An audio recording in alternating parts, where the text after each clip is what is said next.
Are you serious? Are you serious? It is true. Ethiopia is building a dam in which they will control the Nile River. What? What about Egypt? You know what Muhammad Mursi said? He said, no Nile, no Egypt. No way. Folks, grab your Bible. You get it in two places I want you to have. Isaiah 19, verses 1 through 5. Put a marker there.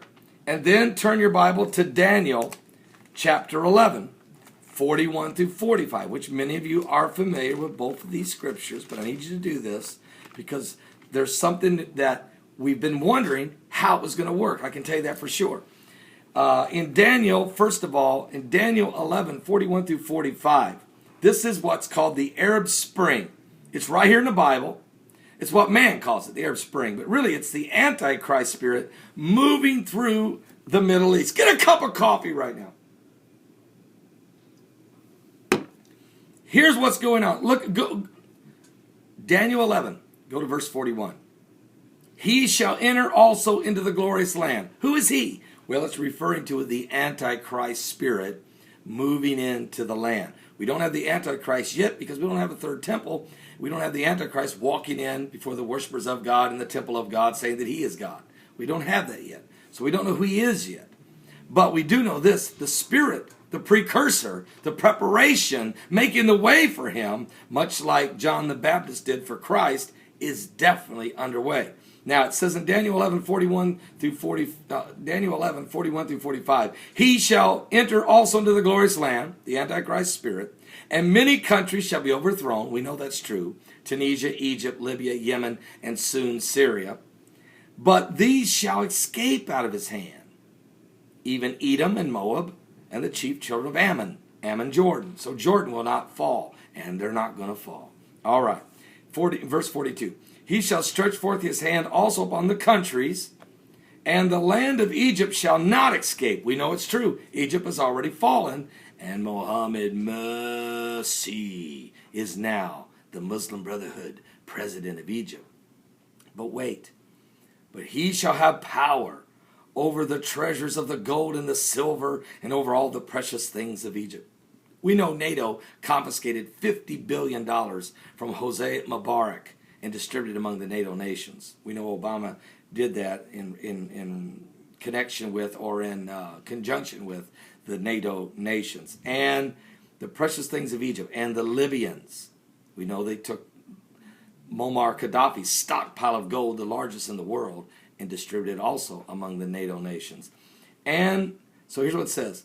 But the gold and the silver and over all the precious things of Egypt and the Libyans, we know they fell, and the Ethiopians shall be at his steps.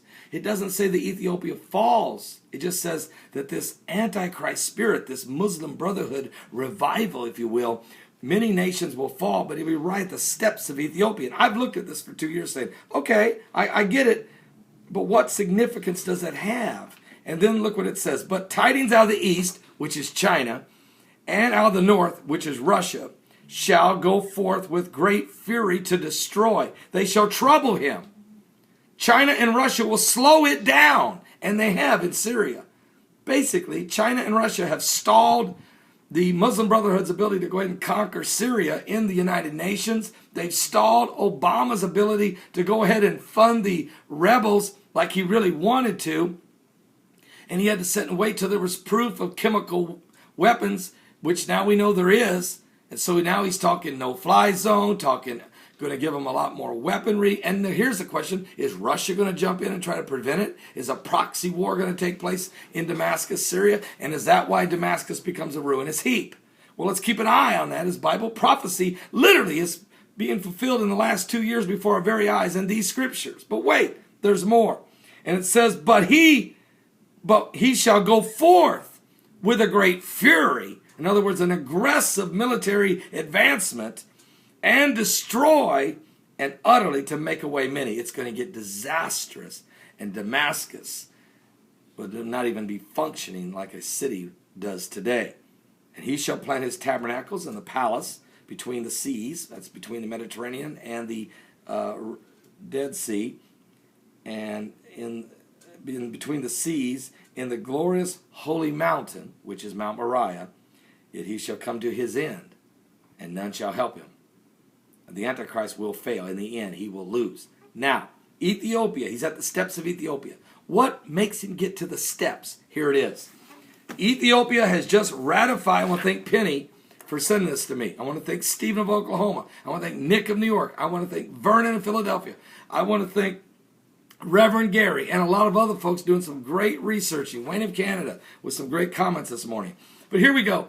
Ethiopia just ratified the River Nile Treaty aimed Egypt's tension. Ethiopia's parliament has ratified a treaty intended to replace the colonial era agreements that gave Egypt and the Sudan the biggest share of the Nile's water. Ethiopia say, wait a minute.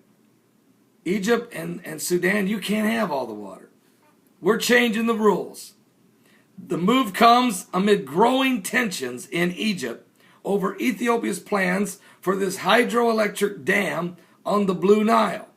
Egyptian President Mohamed Morsi said on Monday he did not want war, but would not allow Egypt's water supply to be in danger. In other words, he's at the steps of Ethiopia. But wait, why is this happening? Oh, St. Paul, that's easy to connect that. Why, anybody could say that. That doesn't make it real.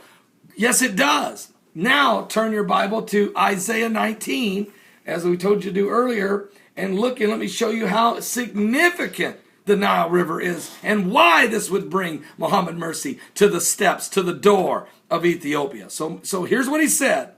Egyptian President Mohamed Morsi said Monday he did not want war, but he would not allow Egypt that Egypt's water supply to be endangered. He said that he was keeping all options open. That includes militarily. Cairo, Egypt is worried that the dam will reduce the water supply to its vital 84 million people. And in the latest move, the Ethiopian parliament unanimously endorsed the new Nile River Cooperative Framework Agreement, an accord already signed by 5 other Nile Basin countries. Who are they? Rwanda, Tanzania, Uganda, Kenya.